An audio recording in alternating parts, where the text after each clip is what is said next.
हो, तरी पण ते होईल. बरेचशा जे बाकी अनक्लोजिंग असतं ना तसं नाही आहे. अनक्लोजिंग प्रॉब्लेमच असा आहे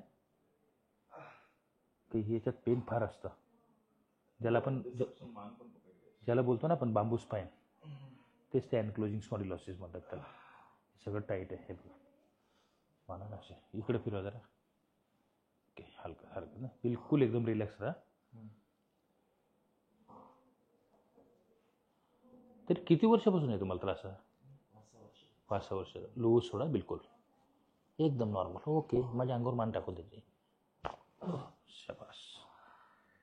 ओके, इकडे फिरवा. सेम थोडं हलका हलका, बिलकुल एकदम ओके. रिलॅक्स, एकदम एकदम रिलॅक्स. ओके, बस. आता फिरवा मान. झाली फ्री? ओके.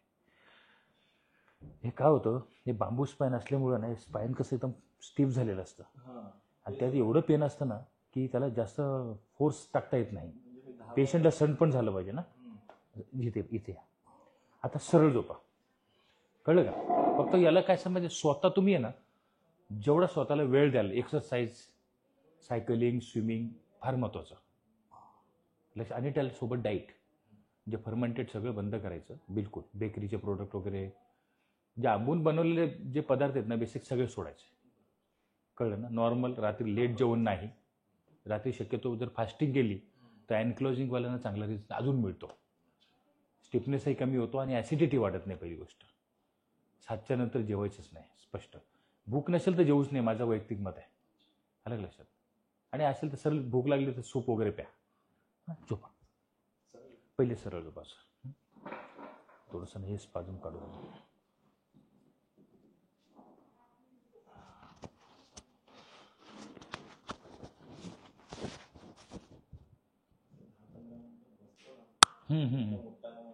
नाही ते काय होतं, जकड नसते ना आणि पुढे सगळे ऑर्गन ते कनेक्ट कसे आहे त्याला स्पाईनला आहेत. लक्षात ना. त्यामुळे इकडे पण इफेक्ट होतो त्याचा. लक्षात. असं करायचं, थोडं सण करायचं. आता हे थोडंसं आपण ॲक्च्युली थॉरॅसिक रिजनला फ्री करणार इकडे. कळलं ना? थोडं खाली सरका खाली सरका. ओके, बस बस बस. मोठा श्वास घ्या, सोडा, लूज. Okay, done. बस. सेम थोडा.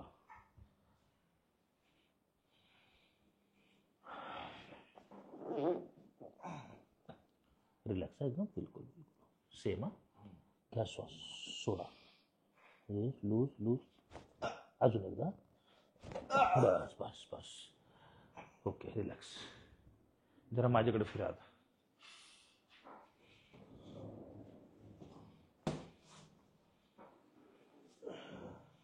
थोडं पुढे. बस बस बस बस. असं पकडायचं. शोल्डरकडे मान आणि हा पाय सरळ ठेवा.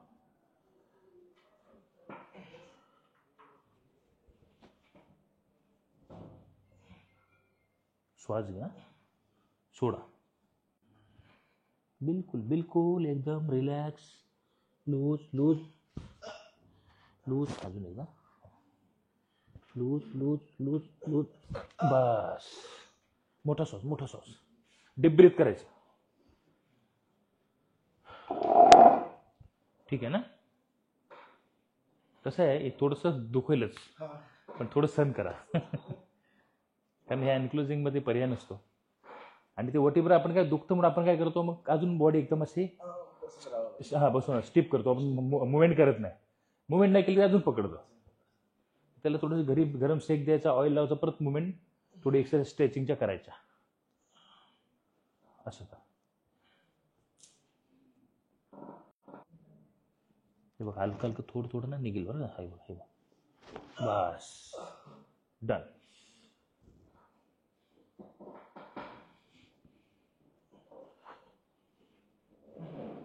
थोडं ये लगता है. बस बस बस बस.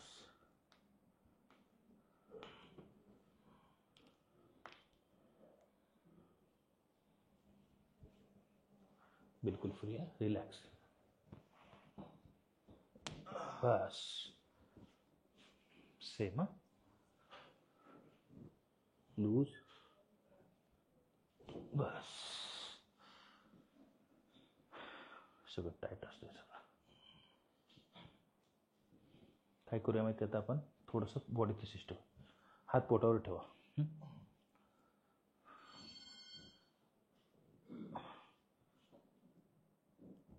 ओके.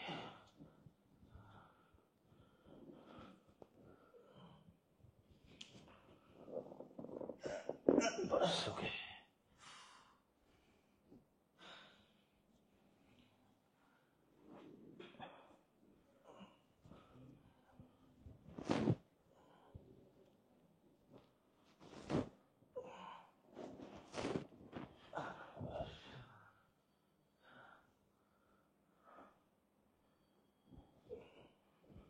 मला थोडंसं तुम्ही तिकडनं प्रेस करा, प्रेस करा. बस उठून बसा जरा.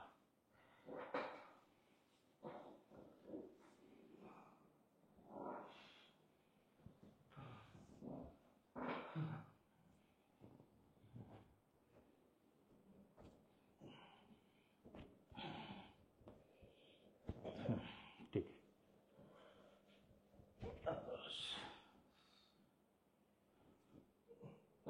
बस माझ्या फिंगरवर फिंगर ठेवा.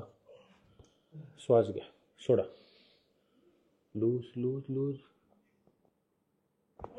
बस झालं मोकळं.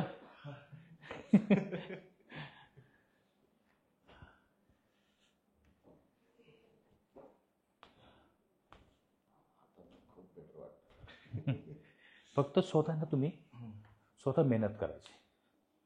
काही झालं तरी डाईट आणि एक स्ट्रेचिंग एक्सरसाइज सोडायचा नाही. बस ठीक आहे. चालेल बघा.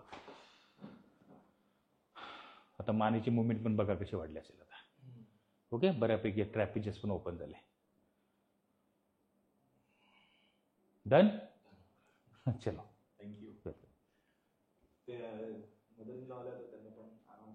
आराम पडलाय ना. चालेल चालेल चालेल.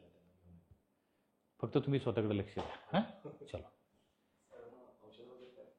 औषध